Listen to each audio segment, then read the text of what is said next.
as he steps in and gets already, guys, is that Lewis so far. And the reason that they think this is a bad habit is because the best Just a couple of them so far. Morrison. That will move Tommy Morrison's hand. Morrison has made a big point of saying, I don't think I can outbox Lennox Lewis. And slow it down because this is the best punch in boxing. Lennox using this jab like he is going to be very difficult. Look at him. The weight that Lennox has added. It's as formidable a picture as there is in the heavyweight division. Lewis is old. He's gained weight in all the right places. It must be he's a very intimidating pitcher just looking at him for a person like Morrison. But Lewis's jab has dominated the action already.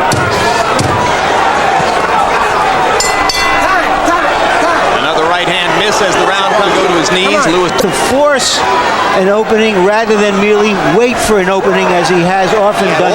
Roy, it's a big step forward. One thing we've noticed in Lewis's past right hand over the top, but he threw 52 snapping jabs. That same thing right now, though. He should be working Lewis's body as round number one, and that kind of activity can only. He's the shorter fighter here. For him to have an advantage, he should throw more body shots.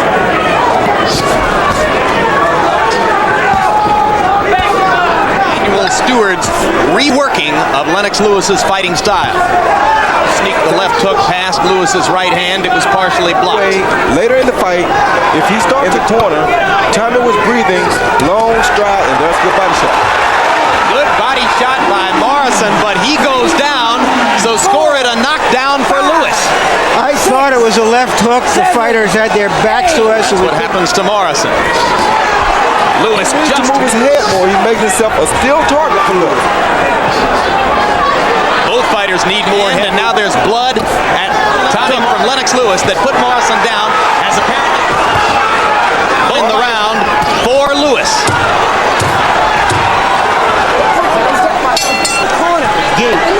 Trying to block Morrison's way in with it. Lewis must be careful when he throw the wild punch, then he's changed. Tommy needs to throw the wild three-punch combinations because Lennox is doing something smart.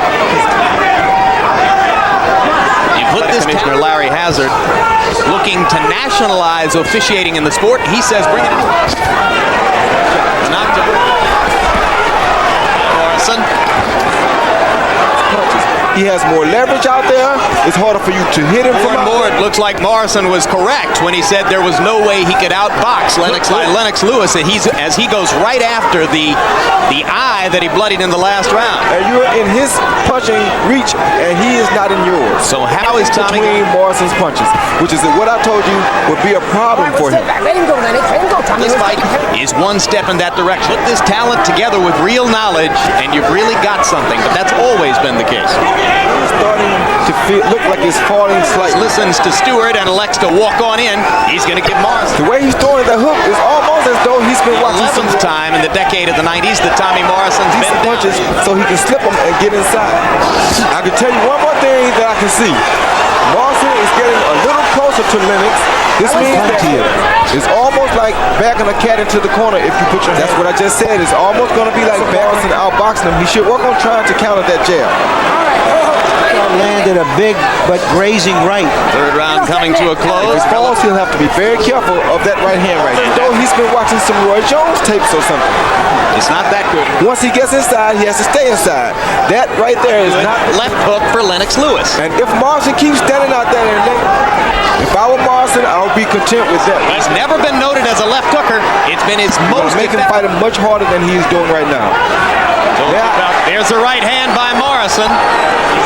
Mills Lane gets him at the distance again, and Lewis landed a right hand.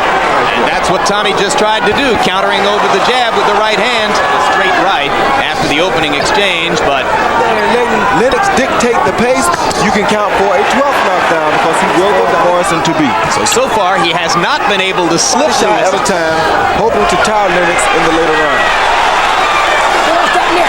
He lost that neck. Come on, let's go. Tommy Morrison. I wouldn't try to walk him down. I would sit there under his left eye, but he's starting to connect more and more frequently. Throws powerful, sharp punches. So landing more punches. Morrison maybe landing the harder shots, although there was Morrison out at the end of his jabs for the time being. He's eating it, and as long as that's the case, he won't get inside. Well, there he's inside. He can Later we'll tell you exactly what's going on there. More and more frequently with those right hands as he steps inside. Body shot. keep him off balance with the jab and just peck him until you set up a good Kind of ring awareness. Lewis has not. He can't do shit. It's too much weight, too much strength. Morrison seems to tire automatically at the end of 4 rounds. Harold Letterman, how do you have it scored so far? 40 to 35, Lennox Lewis. I gave Lennox Lewis And appears to be losing his vision as time goes on.